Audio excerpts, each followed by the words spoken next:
Welcome to our Lunch and Learn program. My name is Joanne Bewig, and I'm president of the Board of Directors of the Red River Valley Asperger Autism Network. Some of our other board members are here as well today. The Red River Valley Asperger Autism Network is a nonprofit organization whose mission is to empower, support, educate about, and advocate for persons on the autism spectrum and their families. The format today is a brief overview of the topic, followed by a question and answer session. We're privileged to have on our panel today professionals and parents, and I will ask each of the panelists to introduce yourselves. I'm Jane Hsu. I'm a mom of a 13-year-old who's on the spectrum, and I work at NDSU. I'm Emily Poehler-Hansen. I'm a child and adolescent therapist here at Prairie St. John's in our Autism Spectrum Disorder program, which has evolved over the last 6-8 months, and there's more information about our new summer IOP program on the website. I'm Sylvia DeCraig, and I work for the Barbra Public Schools, and I help facilitate programs and education for students with autism. And I'm Margie Gray. I have an 11-year-old son who is on the autism spectrum, and I work for Specialists During Midwest. We recruit, assess, train, and employ adults on the autism spectrum. I'm Shella Meir. I am a parent of a 14 and going halfway to 16-year-old on the spectrum, and also on the board of directors for the network. Hey, I'm Blake Blankers. I work at Moorhead Senior High School as a special ed teacher. I work with students on the autism spectrum, those that have ADHD and other neurological conditions. We work on social skills, executive functioning, all that good stuff. Happy to be here. Thank you. We appreciate your coming and being on our panel today. Our presenter today is Dr. Barbra Stanton, and she will introduce the topic to you. Thanks. So I think Emily and I are becoming masters of meltdowns because for the since we opened our day treatment program, we have seen more meltdowns, been involved in, experienced, and so I feel like we're probably getting our bachelor's, and we have a long way to go before we hit that point where I think we really understand more about them. So I'm really happy to be talking about this topic. And again, I'm going to be talking really fast in order to give the panel enough time to answer your questions. And certainly if you have some questions for me, great. So familiar looking face on this slide for some folks. I just am doing a couple quick slides about research because I think what's really critical to remember is that autism spectrum disorders are really all about the brain. It is a neurodevelopmental issue. Folks on the spectrum, their brains are wired differently, different brain structure, and I think it's really important to understand that. So I do have some different journal articles here that if you're interested, I can certainly forward them to you, or you can find them yourself. And what's interesting about this is that with autism, we tend to identify and diagnose it through behavior. But again, I can't emphasize strongly enough, it is not a behavioral disorder, it is all about the brain. So that's where we need to be developing and identifying interventions. So keep calm. It's a meltdown, it's not bad behavior. And I hear that a lot, whether I go into schools or talk to parents or other professionals, as so much of the focus is on the bad behavior. These are naughty kids. These are parents who aren't disciplining correct. You need more consequences. You need more punishment. And that's really not what it's about. Meltdowns happen and you need to watch them. This is a slide that's a little difference between a tantrum and a meltdown, because again, one of the questions that I hear a lot is, well, how do you know he's not just trying to manipulate, or how do you know that's not just a tantrum? And there really is a difference. And I put this slide in so that you can see the difference between the two. What I think is most notable is on the tantrum, look at the age range, 1 to 5. After that, for autism, through adulthood. So meltdowns continue. And it stops being that sort of temper tantrum, toddler kind of event, and is something really very different. If you're in doubt, treat it as a meltdown. So there are different types of meltdowns, and I think when people think about meltdowns, typically we think about that aggressive piece, somebody who's getting verbally or physically aggressive, sort of that fight mode that somebody is in. But meltdowns can also occur in terms of flight, somebody running away or running out of the room, or freezing. And I'm sorry, I love that picture of the kid just flat on the grocery store floor. There are 3 stages to a meltdown. And the link I have here is for Brenda Smith-Miles, who has some great information online about meltdowns. She identifies 3 stages to a meltdown: rumbling, rage, and then recovery. What is most important, and one of the first things that we do, and why in our program, and why I think it's really important to see meltdowns happen, is because you have to learn the cues. Kids will give cues before they melt down. It may look very different for each child, and some of the things that we've seen are kids who will start growling, who will become tense, red in their face, pacing, swearing, clenched fists, kicking a wall, running, hiding or exiting to a quiet spot, refusing to do something, or just being stuck. Either stuck in, I can't do this, I can't move physically, to being stuck in thoughts, and those thoughts loop over and over and over and over again. And it's really tough to get them to shift. So the first part, and again, the reason why it's important to be able to watch those meltdowns is so that you can start to identify those cues. Here's a meltdown curve, and again, this is where the cues come in. Because when you recognize that cue, that's the time to intervene.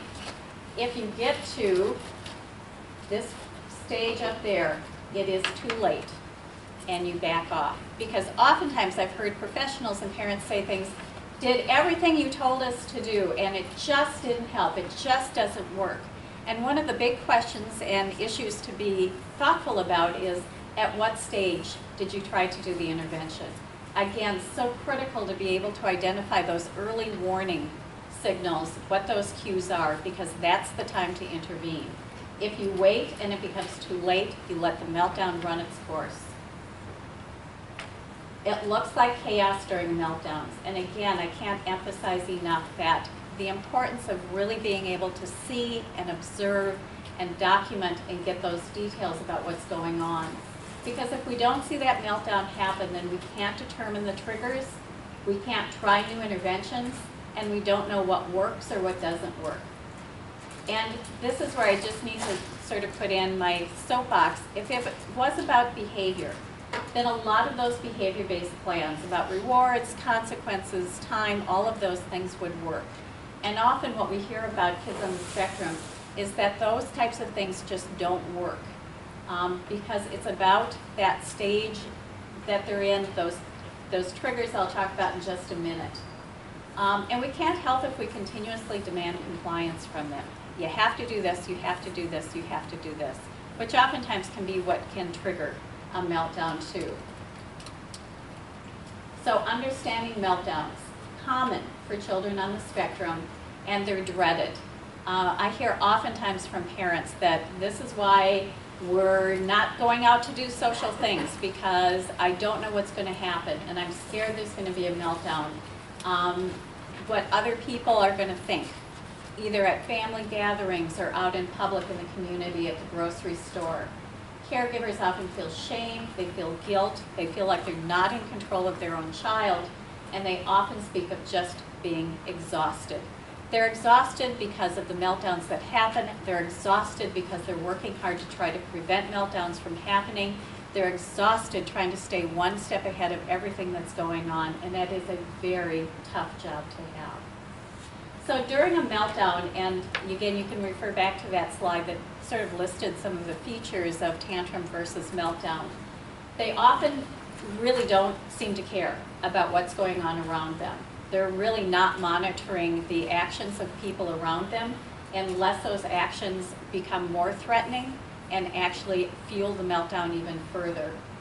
Child in the middle of a meltdown often doesn't even consider their own safety or safety of somebody else. The meltdown is just on a roll, kind of takes on a life of its own. They don't always give obvious clues about meltdowns. And again, what I hear from a lot of folks when I talk about Well, what were the cues? What were the triggers? We have no idea. No idea at all. Thought it was a good day. You know, things went well at school, didn't get a call from school. He came home, I asked him how his day was, and he started screaming and throwing a fit and throwing things at me. There's one adult that works with the network and has worked with the network for a long time that I think explained it the best, and I've kind of got the little health meter here. What he explained it as is that you can go all day, kind of like in a video game health meter, and during the day, you're in the green, but you're getting little hits throughout the day. It was too loud on the bus. Somebody said something unkind to you. You didn't get to sit with your friend at lunch. And you're still in the green and able to manage, but you continue to get hits. Then when I get home and mom says, how was your day? That's maybe enough to put me into the red. And sometimes it can become very confusing to us because, like I said, what I hear a lot is, boy, it wasn't anything. I didn't say anything. And all of a sudden there's a raging meltdown. Well, it's because that health bar just got too far into the red and there weren't enough resources to be able to manage the demand, the question, or whatever was being asked of the child at that moment. A child in meltdown mode has no interest or involvement in the social situation that's going on. Doesn't matter if I'm in a group of my friends, doesn't matter if I'm in my classroom, doesn't matter if I'm at a family gathering, doesn't matter if I'm alone in my basement with just my mom. They seem to move along under their own power, and they may end suddenly or wind down slowly. And again, this is sometimes where it gets confusing because people think, well, it must be manipulation. They must have control over it because it ended so quickly. Not necessarily so. It may have ended quickly because it simply ran its course. And now I'm done, and now I'm back in a place where I'm able to have some regulation over my emotions and my behavior. Meltdown usually, I would say 99.9% of the time. If we think about it, we can figure out what that trigger may have been for the child. Meltdown often gives the feeling that no one is in control. And I think this is where I certainly empathize with teachers and folks in schools, is that you have a child melting down and you feel like there's nothing you can do about it. Or at home, there's nothing I can do about it. It just has a life of its own and it just goes, and no matter what I've tried or what I've done, it doesn't seem to make any changes. And while it is preferable to prevent meltdowns, ultimately that's our goal. Again, it's really important to be able to see them happen, and I'm speaking probably more to professionals right now because parents, boy, you see it all the time. But for professionals, it's really important that we do have that opportunity to see what happens during a meltdown so that we get a better understanding of what it looks like. Again, meltdowns are brain related. And if you think about basic neurology and neurological functioning, what happens is if we are stressed or overwhelmed or triggered by something, different systems in our brain kick in. The adrenal system kicks in and our brains are flooded with adrenaline.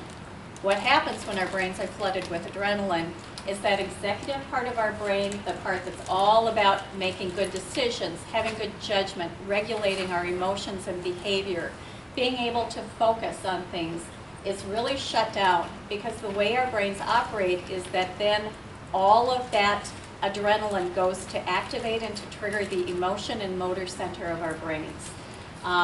This was really great back in the days when we were having to run away from saber-toothed tigers and bears, but we don't have those same kinds of threats these days, but there's still that sense of safety, that I have to protect myself. And you don't have a lot of control to say, oh, well, you know, I guess I can back off here once that adrenal system is activated. We always say don't discipline for the meltdown. This is something that they don't have control over. Use it as a teachable moment for both you and for the child.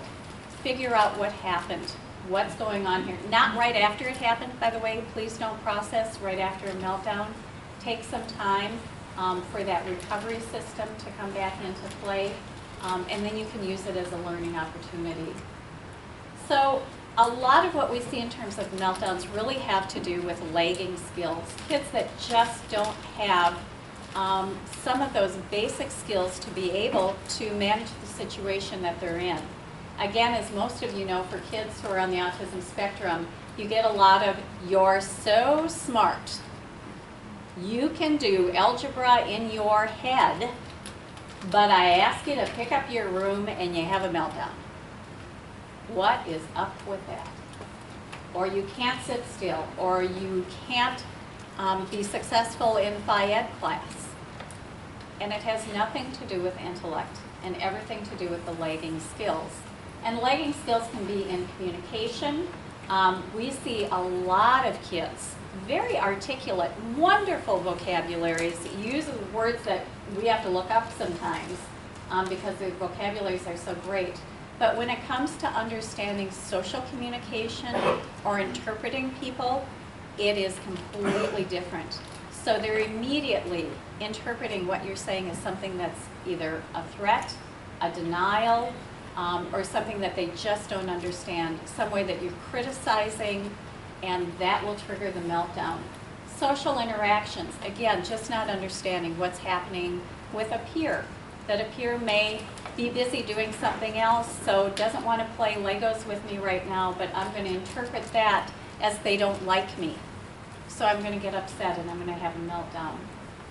Sensory issues are huge. Like I said, with the fluorescent lights up here, I immediately felt a little anxious under those lights. And I think I'm pretty good at regulating my Emily might disagree, but I think I'm pretty good at regulating my emotions and my thoughts. And I know myself well enough to know that when I was standing here, I wasn't quite, my patience wasn't quite where it should have been. So even dealing with getting the PowerPoint up was difficult for me. With the lights off, I feel much more calm. We're working with kids who don't have that ability to recognize that it may be a smell, a sound, their shoes are too loose or too tight, their sock is on funny. There are a lot of different things that can happen in sensory issues that are going to trigger meltdowns that kids aren't going to be aware of. Executive skills, that ability to make good judgment, executive skills, initiating projects, being overwhelmed. I have a project to do that requires me to break it down into 15 different parts, and there are different time periods that I have to get a certain part of it done by. Just can be too much for kids. I look at that entire page of math problems, too much for me. I'm not able to separate that out and to be able to see that, boy, I can break this down and just do them one at a time. Anxious, depressed, or hyperactive. Again, we see a number of children who have coexisting conditions of anxiety, depressive symptoms, or attention deficit hyperactivity disorder, things that are out of their control that are going to significantly contribute to their ability to be able to understand the environment that they're in, how they're interacting with others, how others are interacting with them. So that's a really important consideration as well. Being tired. I think probably everybody in this room would say, yeah, when I'm tired, I'm a little crabby. Or when I'm tired, I'm not so good at remembering things. Or when I'm tired, I'm not quite so flexible. Being in pain or not feeling well. And again, one of the things that we know about kids in the spectrum is that they're not always really good at being able to identify when they're in pain. I worked with a guy who was in 6th grade, and he had done pretty well, and then things started to kind of fall apart for him at school, so we were getting a lot of calls. What the school had done originally before they reached out is they had done a behavior plan. They had done rewards, consequences, all of those kinds of things. Didn't make a difference in the behavior. Matter of fact, the behavior started to escalate even more. We were all pretty stumped until one time he was in my office and I was talking to his mom a little bit. And we just talked a little bit about how had he been feeling. Had he been feeling okay? And he said, as he's busy playing with my Legos, my stomach doesn't feel good. Long story short, Mom took him to the doctor. He had severe acid reflux and a little Prilosec, and behavior was back on track. So, but again, he really didn't know enough to say, because he had been feeling that way for so long, to be able to recognize that there was something different or something in pain. Also, what we notice is that meltdowns can be precipitated by inappropriate interventions. The one that I love that, again, we see quite a bit that Emily's great at picking up on is that we tend to run schools in our lives time-based, right? 1:11, it is time to transition to the next class. 2:13, time to transition. What we're starting to realize is a lot of the kids that we work with are task-based. They need to finish what they're doing before they can move on. And when that demand is placed on them to move on due to an arbitrary time constraint, they're going to melt down. So again, and we tend to use a lot of time interventions with kids, 5 minutes to shift, visual timers. Works great if you have a child that's difficult for, or that's something that would be a trigger, is if they don't have that forewarning and it works for them.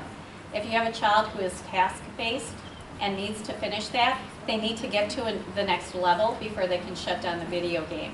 They need to make sure that everything that they earned during that level is saved before they shut it down. Again, I say to kids a lot of times, are you at a good place to be able to shut that down? Are you at a good place to be able to move on and leave my office? Whether it's finishing a Lego kit or some kind of a project, we talk a lot about that.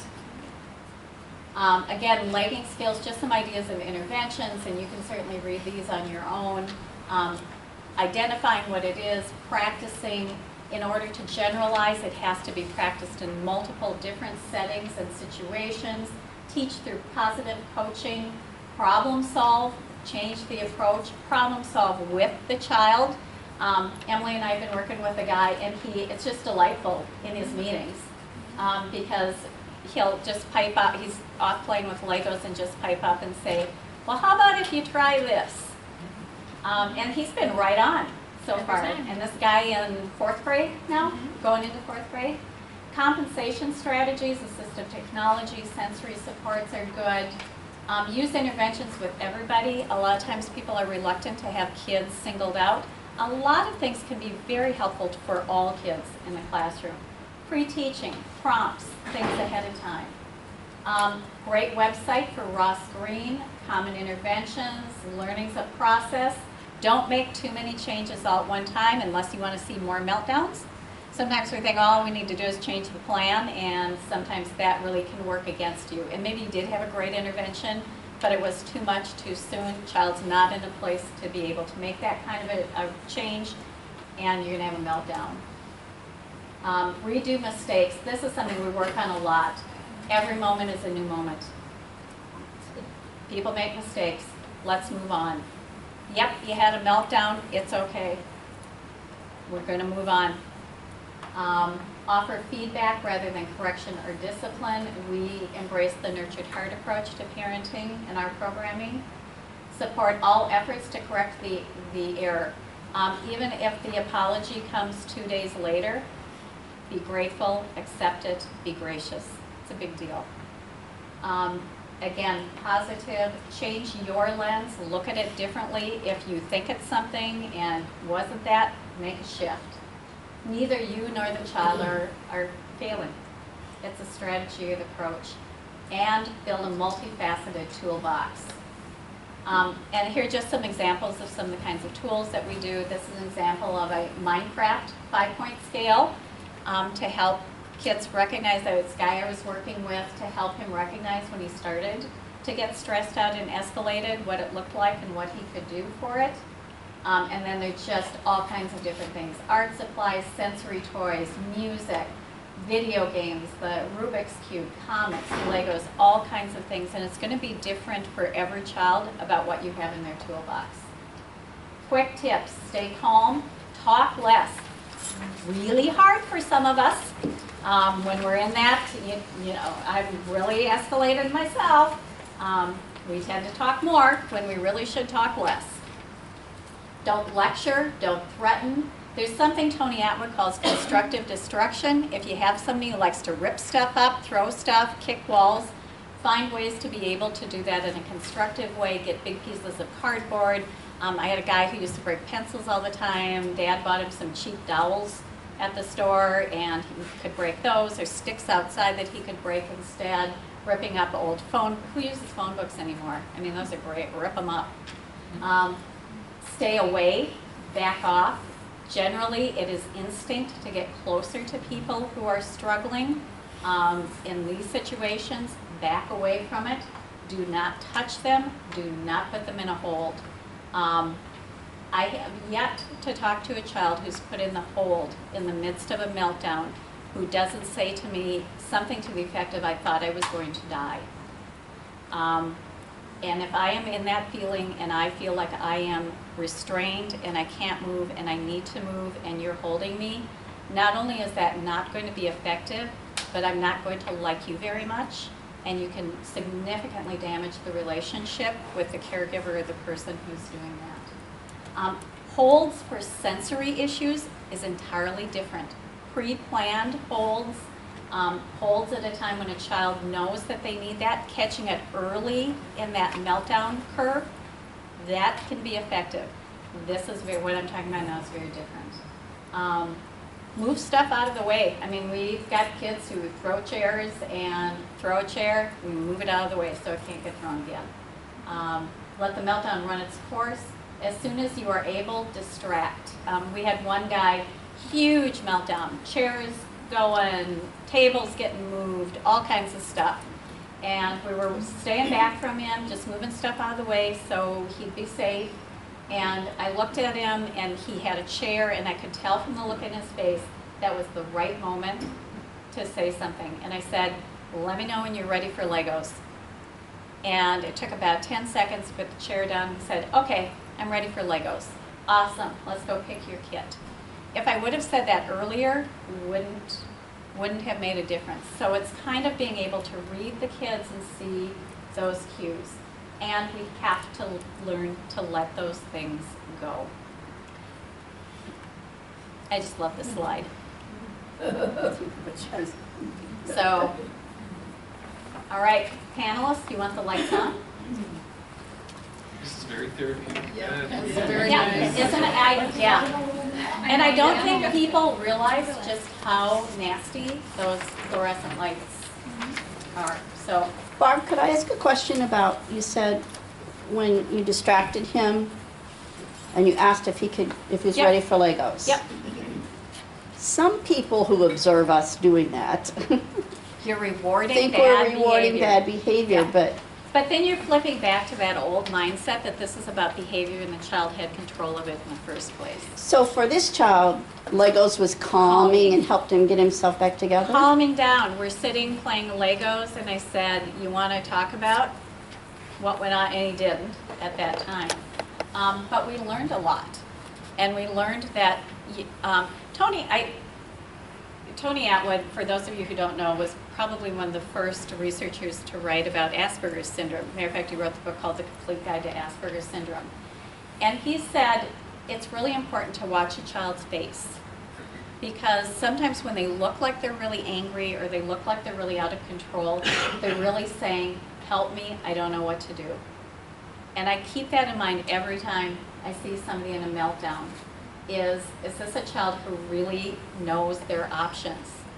Or are they so stuck in, this is all I have to do, this is all I know how to do?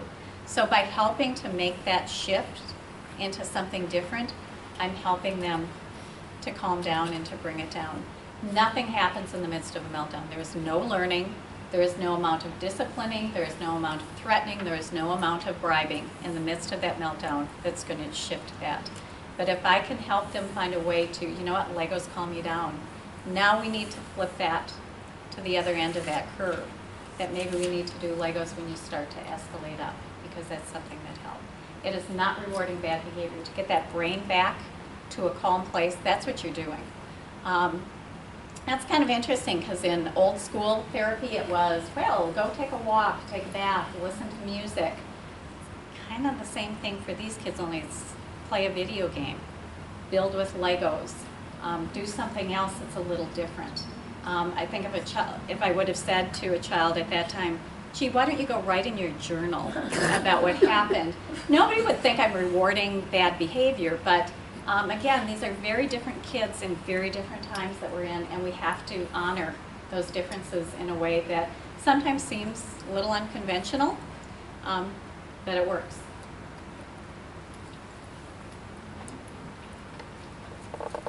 You know, I really have to echo what Barb said there. When something has been identified as a self-regulation tool, could be video games, could be Legos are great, music is a big thing.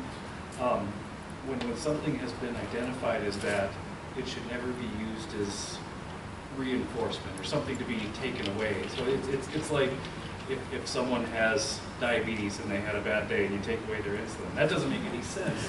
And just in this context, it doesn't make any sense to take those things away or to view it as, you know, rewarding, you know, bad behavior that's deliberate. I mean, it's not deliberated. So it's something else entirely. It should be treated as such. So I'm on board with you there. Especially since it's not in their control and they have the right time. My son, who's 14 now, we've gotten really good at watching. We've gotten really good at watching him and being able to check where his cues are. And it wasn't that way at the beginning. But he would say now when we talk to him about it, he doesn't always remember what's going on in the middle of a meltdown because he's running so high and so fast. He's just trying to get through it. He feels uncomfortable in his own skin. Right.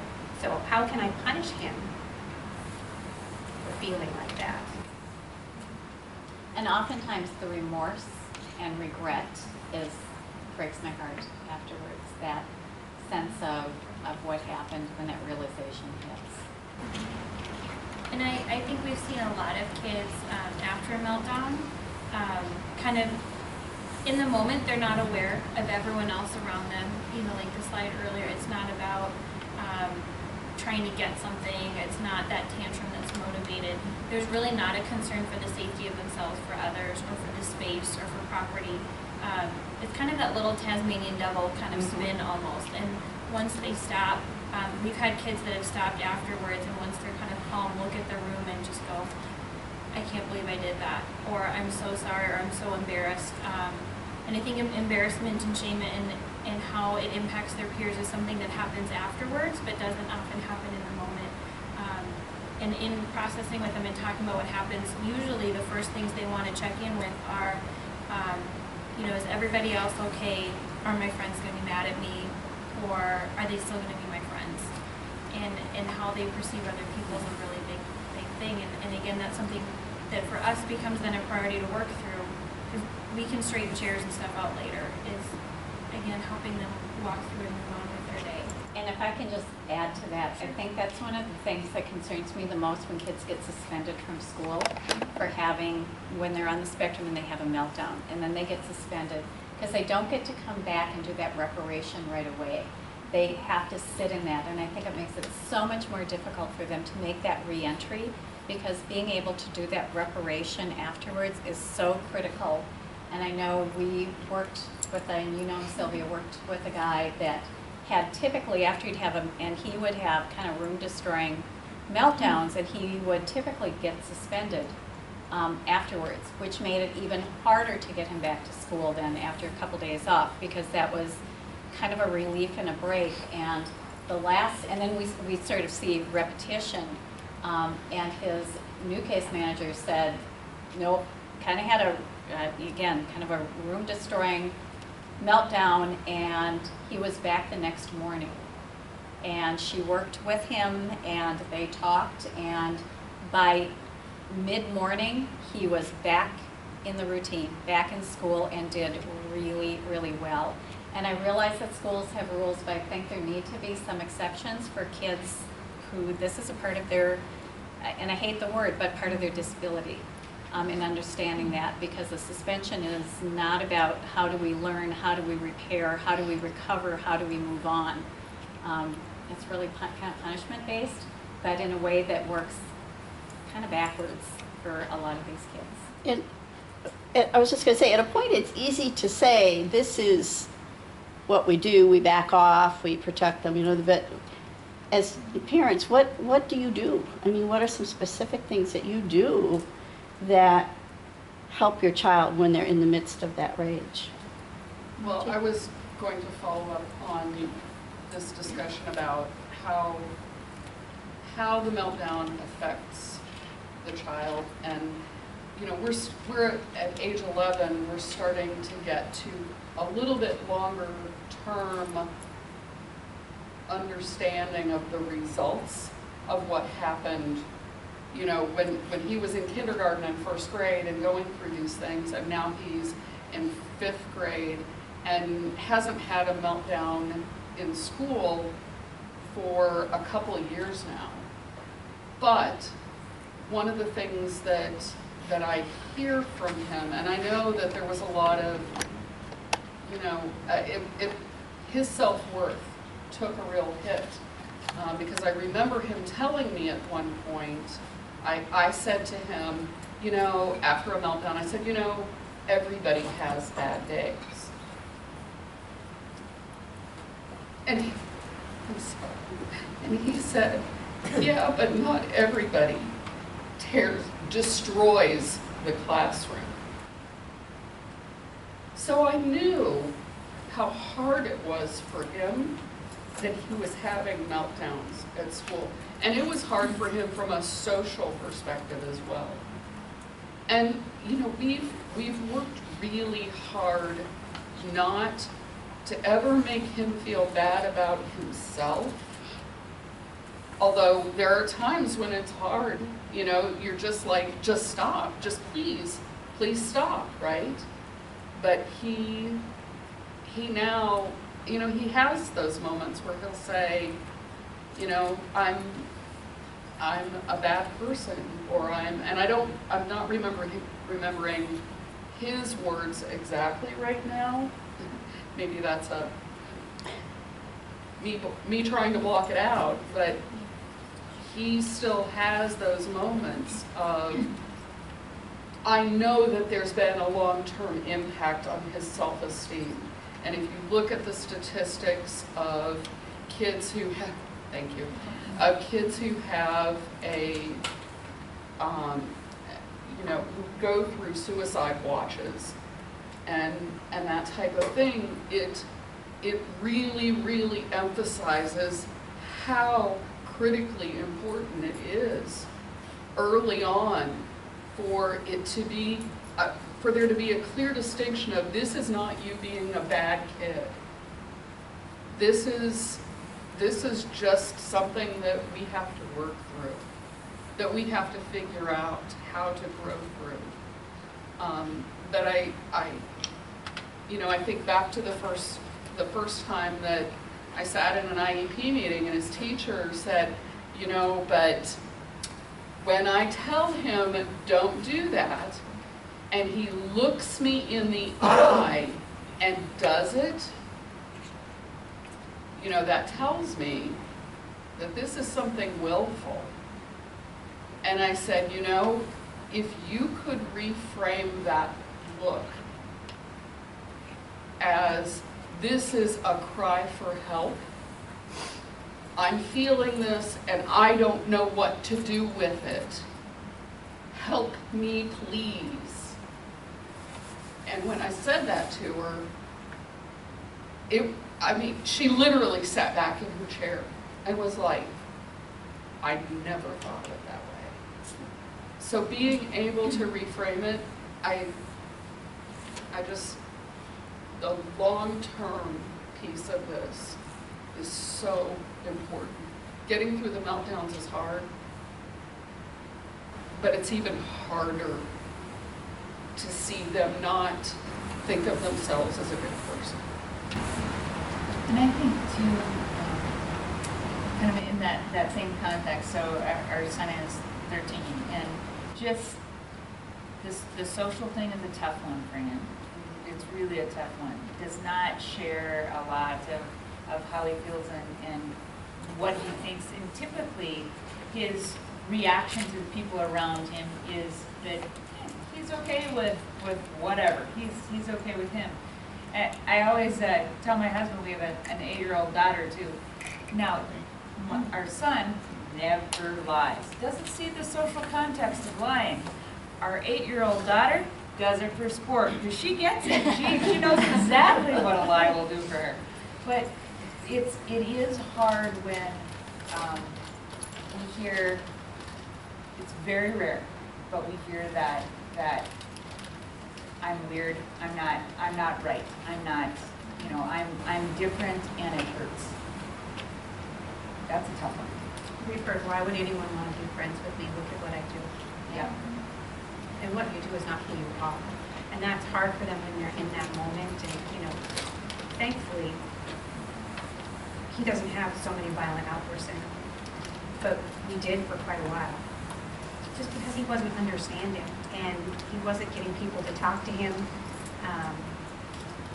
They weren't understanding him, and he was trying to explain a different operating system because his dad works at Microsoft. So he talks about how he has a different operating system in his brain than everybody else. If they could just learn to work out a way to interface with him, everything. There you go. There are a couple therapists from his OT office where they understand. Combating how they feel about themselves is something that we deal with constantly, and that's a really hard thing because they beat themselves up so much more than anybody else ever could because they see it as their behavior because so many exterior people have told them it's their behavior. Yes.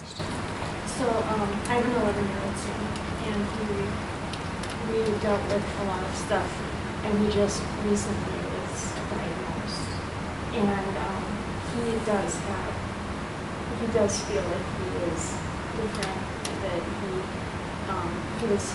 repeated kindergarten, so that's something that he's very stuck on. And that what things can we do to try? I mean, I daily remind him that he is awesome, but like, what kinds of things would you recommend that are effective with your sons or ideas on that level to try to make up for the fact that everybody thought he was just weird? You know, I think that it's the day in and day out, the nurtured heart philosophy of being able to very specifically point out, you know, this is what makes you special. You know, I mean, my son cares deeply. He is incredibly compassionate, and I'm like, you know, and God, I'm gonna get up. What happened? I fell apart today. But you know, when anytime he has one of those moments, I'm like, you know, this is part of what makes you special. This is part of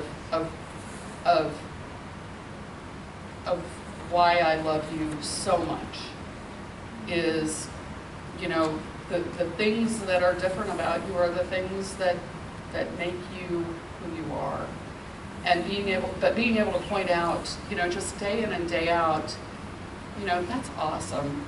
You know, that's, and so that it becomes a part of almost the family culture. And it doesn't have to be a big thing. Yeah, like exactly. Kids were really into Harry Potter at the beginning, so whenever, especially after a meltdown when things would be really bad for him, he'd do something really exceptional, and I'd say 10 points for Gryffindor. And that would just completely make his day. Find what his language is. What is something that he really, really enjoys doing, and build him up in that. That I think is a really important thing, and it doesn't necessarily always come across. Our son is, I would say, not the compassionate one. He is hysterically funny. He has got the best wit and humor, and I just love that about him.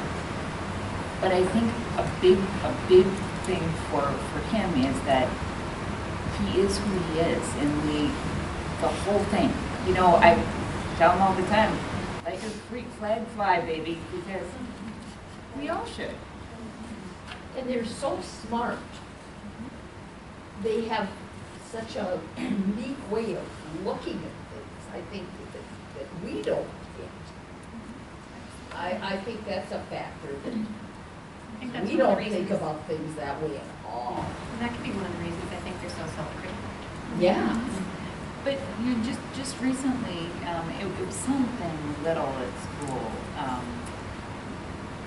Kids get to throw their, or somebody throws their name in the hat, basically, if they get caught doing something good. Holding a door for somebody doesn't have to be a big thing. And randomly, they pick somebody out of the hat and they get ice cream or something. he's really proud of himself. Yeah, and that's something that was not Yeah. too, when we randomly gets the first one, that's like a huge thing for him. It really builds him. You can do that at home too. We had a special play for a while because school was so awful before we said homeschool. Now I took him out of public school, but he used to be in public school. And things were so bad for a while because he was so literal. Kids would call him Bob the Builder. His name is Bobby. And he completely freaked out because his name's not Bob the Builder, and he got into a fist fight. So we started trying to find those moments of success for him. You know, you picked up your choice grade, you get to use the special plate for supper. Whatever it is to make him feel special at home until you can build up this self-confidence in those situations. I really encourage you to do that. I'm trying to figure out how to really learn how to do it as well, because I find myself why are you doing this? And what can I do to help you? And Honey, we all do. I'm just like, ah.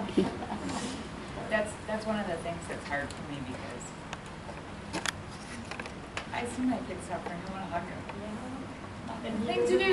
That's the thing to do. And my husband is wonderful in that he's like, back up, Jane, just back up. You know, and said, you know, he needs time. He just needs some time. You can't tell him, get your shoes on, we have to be out of the house in 30 seconds. That will not work at our house. And I can really, yeah. And the part that you mentioned about after they come down from the meltdown and they process, my son is amazing at like coming up to me afterwards and saying, I'm sorry, what I did wasn't right, or you know, recognizing what it is. And the other thing I have to share quick is he described to his team at school how he feels about himself, and he said he was like a rattlesnake. He gives a warning before he gets to the part where he's like over the edge. So he's like, if people see my warning signs, then I won't get to be over the edge. And it was so cool that he's that in tune with how he acts, and I really love it. So I love that he was able to share that with his team at school, because from what I'm hearing is there's all of these parents who can do these great things at home, and I absolutely applaud your efforts, and selfishly as a therapist that makes my job easier. But at the same point, I don't think until recently I realized how big our team approach was. We had a guy had a meltdown earlier this week, no, it was last week Friday, and he had a hard time. He threw a glass of water at staff, he was aggressive, he was swearing. You know, when we had him in a quiet spot, and at that point, we tagged out and I sat with him and just said, buddy, what's going on? And he shared with me a list of, 4 or 5 different things that had happened throughout the day that he was trying to hold together. And he just started crying. He said, and now I won't get to do the next group, and I really wanted to do that. And I said, well, what tells you you won't get to do the next group? Because I'm seeing that you're calming down and you're telling me what's going on and we can fix these things. And he said, well, I did those things wrong, so now I won't get to do the fun thing at the end of the day. And I said, no, I'm seeing exactly what I need to see. But he really had this idea in his head that because he had a meltdown, that the rest of his day was ruined, that he didn't deserve to go to groups, and there were all of these things that went with it. And I just thought, oh my gosh, this is where his mind is at, that because I had a meltdown, here's all of these stories about myself that he's getting from other places. And so we really just praised him for being able to come down, for being able to let us know what was going on for him. And quite frankly, he was the first one in line for a fun activity that afternoon because he was the one who needed it the most. And it wasn't about the meltdown in that moment, but I didn't realize how often it And that's the punishment model rather than the understanding model of what's going on. And Jane, I love your fly your freak play high and proud because, and I think for all of us that's a cultural shift because again, I hear a lot, especially in schools, well, we want them to be like everybody else. We don't want them to feel different. We don't want them to feel, and I think embrace, everybody's different. Why don't we, sort of say, oh, you don't want to be a conformist, and sort of shift that, let's embrace, and when I talked a little earlier about using the interventions classroom, community-wide is, let's embrace that. That's the coolest thing ever. I always say, what would have happened if Charles Darwin's mom had said, quit picking up those bugs in the backyard and go play baseball? We could have a whole different history if there wasn't that respect for differences. I have two questions. The first being, meltdown wise with my son, who's 12. After the meltdown, he'll blame another person for it. It wasn't my fault. If Olivia didn't do this to me, then I wouldn't have done this. Now, is that when he's speaking like that, would you consider that a teachable moment where I should have him see, I understand you feel that way, buddy, but, just because Olivia was in the room and you wanted quiet time, doesn't mean that you have a right to hit your sister. She's 80, by the way. Yeah. And it actually happened last weekend. He came home, he wanted quiet time, he was on the couch in the living room. I have 7 people in the house, okay? What a place to have a quiet time. And I guess Olivia she's the one person that could tick him off, and he hit her. And then, how little girls are, and then, and that's where I'm confused, because that would be a repercussion in my house, there's no violence. But yet, do you understand my question? I'm confused at what to do. Absolutely I do. And you want to take it, Emily, or? Well, I don't know if I'm curious what other parents do, because this is a really good, Because the sibling thing is huge. And I get that a lot, and especially when siblings think that the child on the spectrum is getting special. How come I get in trouble and he doesn't? Because if she Exactly. she was So We really struggle with that. I've got 3 special needs kids. And in our family, we've taught everybody gets parented the way they need to get parented. You're not all the same. And it's a constant struggle. My youngest son and my older son, my middle child, they love each other very much. And right now they share a room. Thank God we're moving in 24 days. Not that she's counting. Right now they share a room. And in a small house, it's hard to find that space. But we have said, you're not supposed to take electronics in the bathroom. But we have said, if your brother is irritating you and you need space, it's okay to go in the bathroom and with your electronics and lock the door. And locking the doors is another big no-no in our house. But if you absolutely need that quiet time, and it's a choice between hitting your brother in the stomach or going and having this exception to the no electronics and no locked doors, I would rather you sat in the bathroom with the bathroom fan on, your headphones on, and the door locked with your tablet. So we've made some modifications like that, and the little brother screams and hollers because that's not fair. No, we're looking for justice. We're not looking for fair. Justice is everybody gets what they need. That's a really hard concept for them, but we just keep working on it.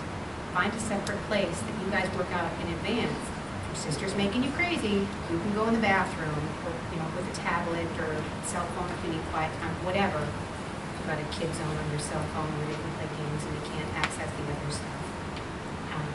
Because in his mind, because I brought up, we have a large house. There's lots of places for him to go. But in his mind, he had every right to be on that couch, and everybody should be alone. So I think the key is to prepare next time. I was going to say preemptive is always easier, in the big picture, but you sort of have to go through the explosive part, and that's what it is in our house. Because we went through this recently. It's like, it's Dad's fault, because if he had just done this, I wouldn't have, melted down. And, okay, so let's problem solve that. So if this were to happen again, what are the possible solutions?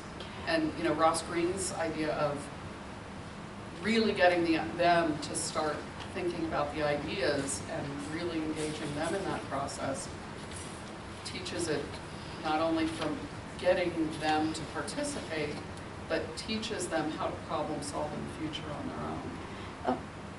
Margie, I'm sorry, I didn't mean to interrupt, but when you do that, I think the other part of the question was, is now the time when he says, if she had only, it's her fault. Is that how do you read when is the right time to have that follow-up conversation with them?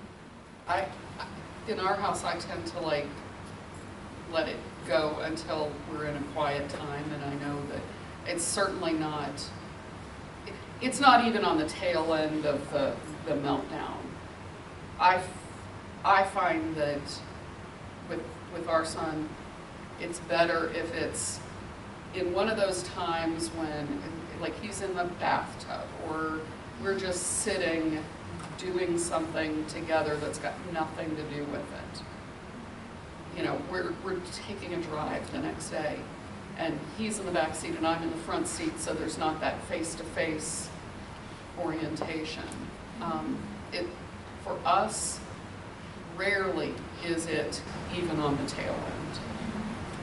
And I think for him, it's probably his way of articulating that when she did this, I felt like I didn't have control over myself. And not him saying, because she did this, I had to do this. Or, you know, this is what I did because of whatever.